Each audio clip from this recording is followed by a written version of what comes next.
ଈଶ୍ୱର କାହିଁକି ହସ୍ତକୃତ ମନ୍ଦିରରେ ବାସ କରନ୍ତି ନାହିଁ? ପରମେଶ୍ୱର କାହିଁକି ହସ୍ତକୃତ ମନ୍ଦିରରେ ବାସ କରନ୍ତି ନାହିଁ ସେ ବିଷୟରେ ଆମେ ଅଳ୍ପ ସମୟ ଆମେ କଥାବାର୍ତ୍ତା ହେବା। ଲେଖାଯାଏ ପ୍ରେରିତ ପୁସ୍ତକ ଏହାର 7 ଅଧ୍ୟାୟ 47 ପଦରେ, କିନ୍ତୁ ସଲୋମନ ତାହାଙ୍କ ନିମନ୍ତେ ଗୋଟିଏ ଗୃହ ନିର୍ମାଣ କଲେ। ଦୁନିଆର ସବୁଠାରୁ ଜ୍ଞାନୀ ବ୍ୟକ୍ତି ହେଉଛନ୍ତି ସଲୋମନ। ତାଙ୍କ ପରି ଜ୍ଞାନୀ ପୂର୍ବରେ କେହି ନଥିଲେ, ତାଙ୍କ ପରି ଜ୍ଞାନୀ ପରେ ମଧ୍ୟ କେହି ହେଇପାରିବେ ନାହିଁ। କାରଣ ସଲୋମନ ଏତେ ପରିମାଣରେ ପରମେଶ୍ୱରଙ୍କ ଠାରୁ ସେ ଜ୍ଞାନ ପ୍ରାପ୍ତ ହେଇଥିଲେ, ଆଉ ସେ ପରମେଶ୍ୱରଙ୍କ ନିମନ୍ତେ ଗୋଟିଏ ମନ୍ଦିର ତିଆରି କଲେ। ଅନେକ ଅନେକ ଧନ ସମ୍ପତ୍ତି, ସୁନା ରୂପା ମୋତି ମାଣିକ ଏସବୁ ବ୍ୟବହାର କରି ପରମେଶ୍ୱରଙ୍କ ନିମନ୍ତେ ସେ ଗୋଟିଏ ମନ୍ଦିର ତିଆରି କଲେ। ଆଉ ଯୋଉ ସମୟରେ ସେ ପରମେଶ୍ୱରଙ୍କ ନିମନ୍ତେ ସଲୋମନ ଗୋଟେ ମନ୍ଦିର ତିଆରି କଲେ, ମନ୍ଦିର ପ୍ରତିଷ୍ଠା ଦିନ ସେ କହୁଛନ୍ତି 48 ପଦରେ, ତଥାପି ଯେ ପରାପର ସେ ହସ୍ତ ନିର୍ମିତ ଗୃହରେ ବାସ କରନ୍ତି ନାହିଁ।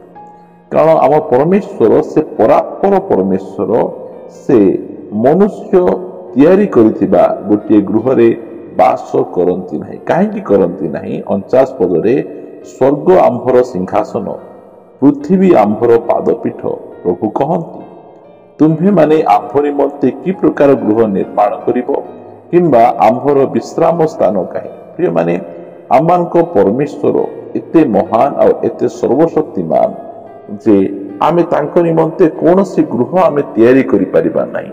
ଆଉ ମନୁଷ୍ୟ ତିଆରି କରିଥିବା କୌଣସି ଗୃହରେ ସେ ବାସ କରନ୍ତି ନାହିଁ। ହେଲେ এই ଚର୍ଚ୍ଚ ଗୁଡ଼ିକ କାହିଁକି ତିଆରି କରାଯାଏ? ଚର୍ଚ୍ଚ ଏଥିପାଇଁ ତିଆରି କରାଯାଏ ଯେ ଆମମାନେ ସେଇ ସ୍ଥାନରେ ସମବେତ ହୋଇ ଆମମାନେ ତାଙ୍କର ଗୁଣଗାନ କରିପାରିବା, ତାଙ୍କୁ ଧନ୍ୟବାଦ ଦେଇପାରିବା, ତାଙ୍କୁ ପ୍ରଶଂସା କରିପାରିବା, ତାଙ୍କେ କରିଥିବା କାର୍ଯ୍ୟ ଗୁଡ଼ିକକୁ ଆମେ ବର୍ଣ୍ଣନା କରି ଆମେ ତାଙ୍କୁ ଗୌରବ ଦେବା ନିମନ୍ତେ ବିଭିନ୍ନ ପ୍ରକାର ଚର୍ଚ୍ଚ ଗୁଡ଼ିକକୁ ଆମମାନେ ନିର୍ମାଣ କରୁ। ଆଉ ପ୍ରତ୍ୟେକ ଖ୍ରୀଷ୍ଟିଆନ ଭାଇ ଭଉଣୀ ମାନେ ସେମାନେ ଅତି ସ୍ପଷ୍ଟ ଭାବରେ ଜାଣନ୍ତି ଯେ ଆମର ପରମେଶ୍ୱର ସେ ଚର୍ଚ୍ଚରେ ବାସ କରନ୍ତି ନାହିଁ। କାରଣ ଚର୍ଚ୍ଚ ମନୁଷ୍ୟ ଦ୍ୱାରା ନିର୍ମିତ ଗୋଟିଏ ଇଟା ବାଲି ସିମେଣ୍ଟର ଗୋଟିଏ ଗୃହ ଅଟେ।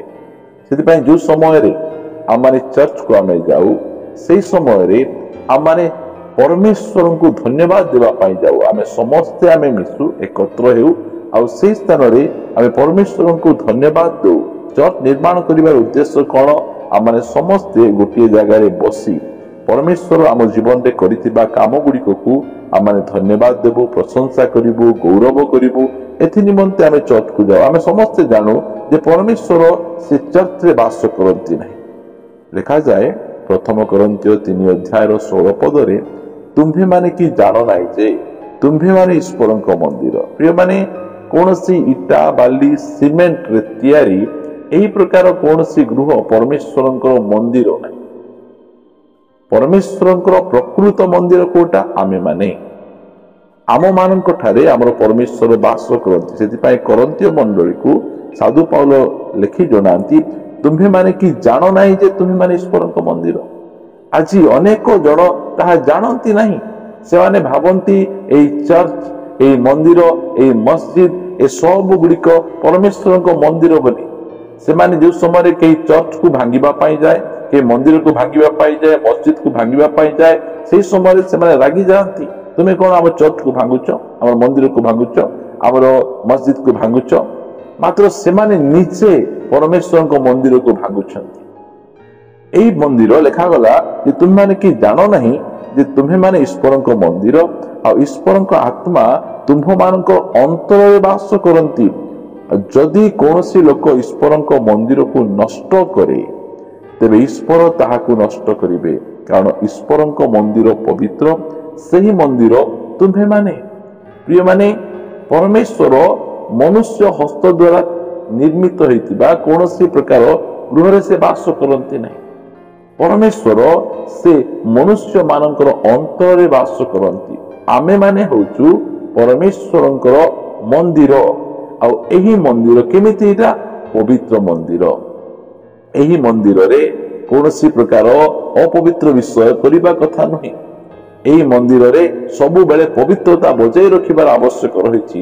आम मुखरे अश्लील भाषा, आम चक्षुरे अश्लील चलचित्र गुड़िक, आम मन भितर अश्लील चिंता गुड़िक, आम सिगरेट पान पुड़िया खैनी मद ए सब जो समय लोक मैंने सेवन करूर मंदिर को नष्ट करुँच। कौन व्यक्ति कौन कुड़की शावल नहीं चर्च को भांगिले ईश्वर मंदिर नुहे, से स्थान में आम बसी प्रभुंर स्तुति आराधना करने गोटे स्थान से स्थान में परमेश्वर गौरव करू। मात्र प्रकृत में परमेश्वर मंदिर होमें माने आमे चर्च को जो प्रकार परिष्कार आम रखुचु, चर्च को जदि कहीं भांगीदेले आम मैंने रागिकिना आम गाड़ी करुचु, आम से प्रकार भाव जो समय आमे आमर निजर हृदय को आम निजर शरीर को आम जीवन को जो समय आम नष्ट करुचु विभिन्न प्रकार खराब विषय गुड़िक द्वारा, से सब विषय गुड़िक को आम दूर को रखिबार अच्छी, दूर को रहिबार अच्छी। कारण आम माने होचु प्रकृत में ईश्वर मंदिर। परमेश्वर हस्त निर्मित गृह बास करती नहीं, मात्र से आम मान को तैयारी करिसंती। जने कहिले जे परमेश्वर 6 दिन रे मनुष्य पाई रहिबार से विभिन्न प्रकार विषय तैयारी कले, आउ से 6 दिन शेष से आपना पाई गोटे गृह निर्माण कले। सेटा होचे मनुष्य, मनुष्यर अंतर रे से बास करती, आउ सही मंदिर को आम माने पवित्र रखिबार अछि।